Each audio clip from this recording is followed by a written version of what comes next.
রাজনীতি চেয়ার পরিবর্তনের রাজনীতি নয়। 5 তারিখের রাজনীতি তারেক রহমান বলেছেন যে শুধুমাত্র চেয়ার পরিবর্তন নয়, গুণগত পরিবর্তন আমাদের করতে হবে, আমাদের জনগণের পাশে দাঁড়াতে হবে।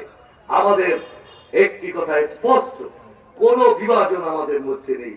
আমাদের একমাত্র মার্কা তারেক রহমান ঘোষণা করেছেন আগামী নির্বাচন হবে বিএনপির একক, সেখানে কোনো ভাগীদার নাই।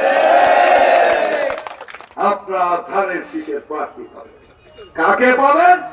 যিনি আপনাদের মধ্যে যোগ্য, যিনি আপনাদের লড়াই সংগ্রামে ছিলেন, যিনি আপনাদের ভালোবাসা অর্জন করতে পেরেছেন, সমস্ত কিছু প্রস্তুত রয়েছেন, আমাদেরকে কাজ করার কথা বলা হয়েছে।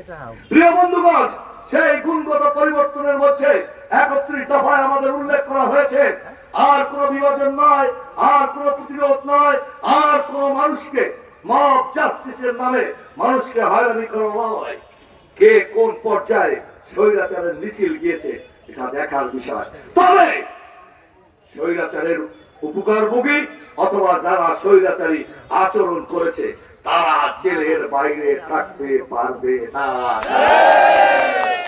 অনেক কালপ্রিট রয়েছে যারা এখনো বালিশে মাথা ভিজিয়ে ফেলেন, চোখের পানি দিয়ে ভিজিয়ে ফেলেন। হাসিনার মতো একটি খারাপ লোক, হাসিনার মতো একটি দুশ্চরিত্র বদমাশ, বাংলাদেশের জনগণের শত্রু, তাকে যারা কামনা করে এই দেশের, তারা বাংলাদেশের মির্জাফরের থেকে বড় শত্রু। কাজেই বন্ধুগণ, জাতীয় বীর ওরাই যারা বিভিন্ন সময় বীর হয়েছে।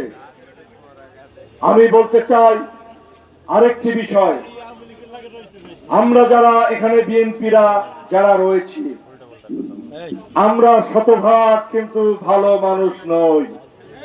ভালো মানুষ আমরা শতভাগ ভালো নই।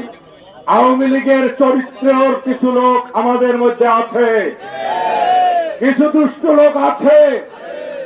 আমি প্রকাশ্যে এই মিটিংয়ে বলতে চাই, যারা দুষ্ট লোক, যারা সমাজে খারাপ লোক, তারা বিএনপির পরিচয় দিয়ে নাজিরপুরে ঠাঁই পাবেন না।